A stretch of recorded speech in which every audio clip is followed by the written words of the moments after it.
Sahabat semua, mari kita berjalan sejenak, menepi dari hiruk-pikuk kehidupan, dan menyusuri sebuah tempat yang menawarkan bukan hanya keindahan alam, tapi juga kedamaian batin dan penguatan iman.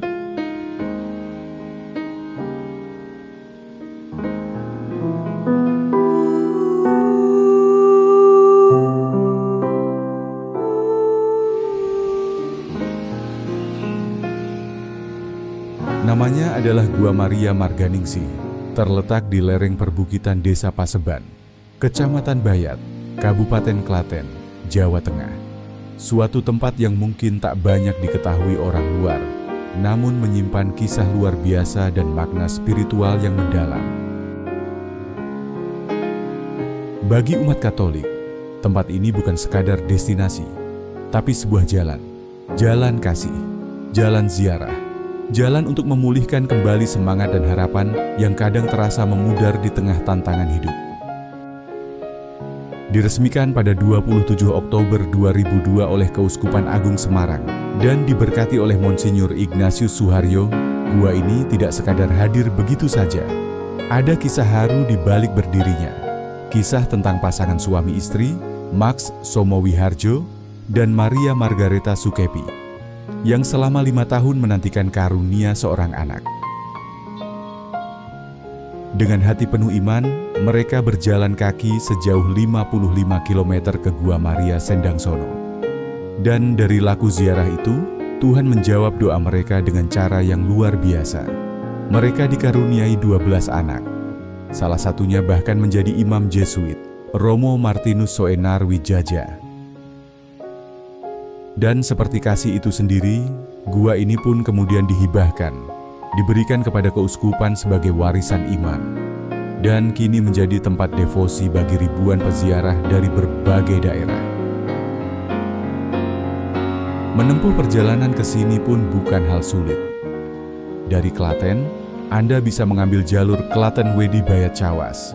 Setelah tiba di pertigaan Bendo Gantungan, arahkan kendaraan menuju Wedi lalu ke Bayat. Gua ini akan terlihat di tepi jalan, tepat sebelum makam Sunan Bayat.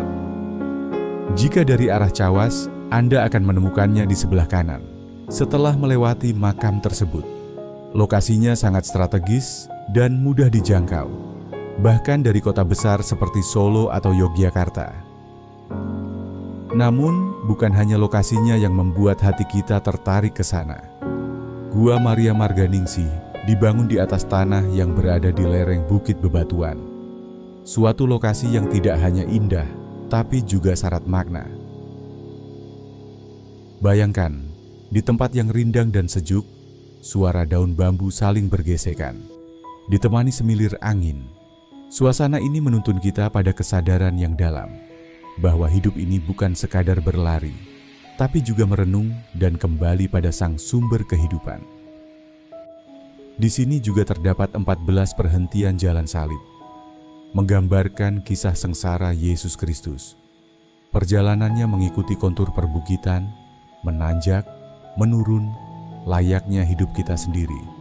Dan di puncaknya, kita diajak untuk kembali turun, menuju Gua Maria. Suatu simbol bahwa setiap penderitaan akan membawa kita kembali pada harapan dan keheningan dalam doa. Di salah satu bangunan kecil di sebelah kanan jalan setapak, terdapat patung keluarga kudus, Yusuf, Maria, dan kanak-kanak Yesus. Disinilah banyak peziarah berserah diri, memohon penyertaan dalam keluarga mereka. Ada yang mengaku menerima kekuatan, ada pula yang bersaksi akhirnya dikaruniai keturunan.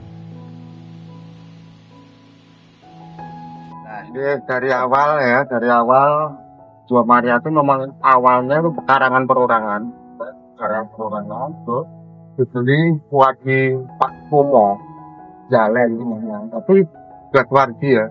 Memang pada waktu itu Pak Sumo itu sudah bertahun-tahun punya istri, gak punya anak. Terus dari sini Bayat ke Jogja ini Sendangsono. Itu setiap ke sana jalan kaki.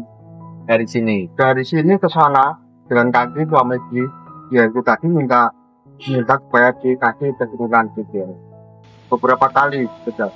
Terus waktu itu dari yang kuasa sendiri dikasih keturunan 12 orang. 12 anak.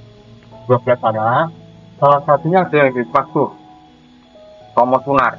Wargi tapi. Ya. Itu pernah jadi sekjen di Kakadama. Nah ini dari Romo Sunar itu memang ini pekarangan tidak boleh dijual ya. Tidak dijual karena mengingat waktu itu Pak Sumo itu dari Bayat ke Pendangsono itu mencari apa namanya minta keturunan, akhirnya dikabulkan. Nah itu akhirnya untuk menindaklanjuti apa yang jadi jadwal di Pak Sumo ini dibikin seperti ini tempat persiaran atau tempat doa itu awalnya ya. Terus ini cikal bakal itu ada apa tempat yang kosong kecil itu cikal bakal memang. Tapi waktu pertama kita hilang, memang dicuri orang ya. Pada waktu pertama kali kan kawan hilang, terus ganti hilang nih. Nah dan ini terus bikin yang besar zakat. Ini prasasti kecil itu diresmikan oleh Romo Suharyo waktu menjabat Pak Gubernur Semarang tahun 2002. Terus yang tinggi besar itu diberkati termasuk umurnya oleh Romo Suharyo juga 2004. Ya kemungkinan cuma itu ya sepengetahuan saya sejarah ini. Terus dalam proses pembangunan sampai seperti ini memang dibangun dari biaya sendiri keluarga Swargi itu atau dari ini seperti ini memang dana dari umat ya. Dari umat yang berharap ini kan ada tempat dana pembangunan sendiri, amat lilin, parkir dan sebagainya. Ini dari dana umat persiaran sini itu membangun ini. Keberadaan Gua Maria Marganingsih memang seperti oase di tengah padang gersang kehidupan. Ia memberi kesegaran, bukan hanya untuk tubuh, tapi juga untuk jiwa. Air suci dari kendi besar di aula mini juga menjadi lambang penyucian dan pembaruan hidup. Air itu segar, dingin, dan diyakini membawa berkat bagi siapa saja yang dengan tulus berdoa. Tak hanya digunakan untuk devosi pribadi, Gua Maria Marganingsih juga sering menjadi tempat misa, retret, hingga kegiatan rohani lainnya. Lengkap dengan fasilitas dan keteduhan alami, membuat setiap acara menjadi lebih bermakna. Dan jika Anda memperhatikan nama Marganingsih, ia pun mengandung makna dalam. Marga berarti jalan, Ningsih berarti kasih. Maka, gua ini adalah jalan kasih. Jalan untuk menggapai rahmat Tuhan. Jalan untuk menerima dan memberi kasih tanpa pamrih.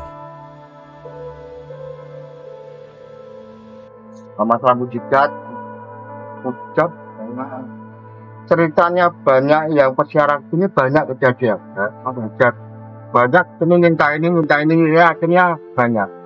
Misalnya minta dari anaknya, minta pekerjaan, banyak dikabulkan. Minta pulang mana banyak yang dikabulkan gitu. Ini cerita persiaran sendiri bukan mereka biasa ya gitu.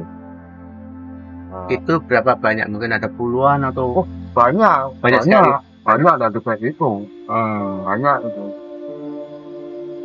Ini kan malah yang siara itu malah kebanyakan dari luar daerah sini ya gitu. Untuk Klaten memang banyak juga, tapi kebanyakan malah dari Jogja atau Semarang ya banyak. Pada akhirnya, Gua Maria Marganingsih bukan hanya tentang tempat. Ia adalah pengalaman. Ia adalah saksi iman. Ia adalah jalan pulang, bukan ke rumah, tapi ke kedalaman batin kita, ke dalam pelukan Bunda yang selalu mendoakan.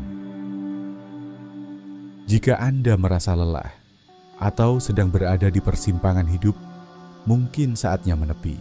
Datanglah ke Marganingsih, duduklah dalam keheningan, dengarkan desir angin dan suara hati Anda sendiri. Mungkin di sana ada jawaban yang selama ini Anda cari. Terima kasih telah menyimak kisah ziarah ini bersama kami. Jika video ini menginspirasi Anda, silakan tekan tombol like, subscribe channel ini, dan aktifkan lonceng notifikasi agar tak ketinggalan kisah-kisah indah selanjutnya. Dan bagikan kepada keluarga atau sahabat yang mungkin membutuhkan damai dalam hidupnya. Sampai jumpa di perjalanan rohani berikutnya. Tuhan memberkati.